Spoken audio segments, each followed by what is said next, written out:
tqalleb paġna wara oħra u tara kważi pass ix-xogħol li sar f'dawn l-aħħar 7 snin li wassal biex 5 fortifikazzjonijiet madwar pajjiżna reġgħu ħadu r-ruħ.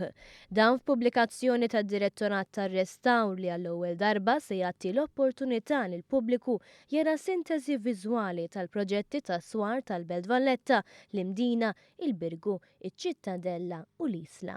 B'kollox dawn il-proġetti ta' restawrazzjoni swew 43 miljun euro fondi Ewropej.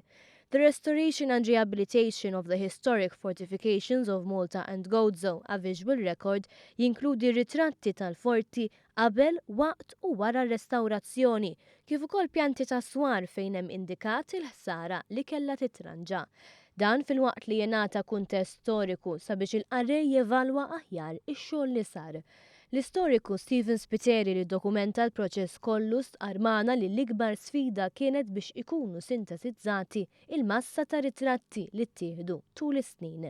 Kellna niffollowjaw ix-xogħlijiet kontinwament, ġifieri ridna nkunu attenti li noħdu ritratti at the right time u ovvjament imbagħad il-massa ta' informazzjoni daw l-aħħar sentej ilu jintaġen dak il-ktieb, sakemm sibna l-format u l-mod viżwali faċli biex tespremih, kien proċess mhux twil mhux ħażin, però interessanti fl-istessin u esplorattiv.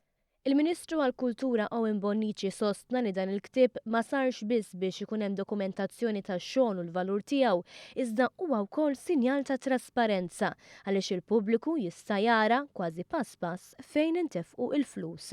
Il-ktieb mhuwiex ser ikun għal bejgħ madankollu se jkun aċċessibbli għall pubbliku fil-libreriji, ambaxxati, skejjel u għadd ta' postijiet pubbliċi oħra.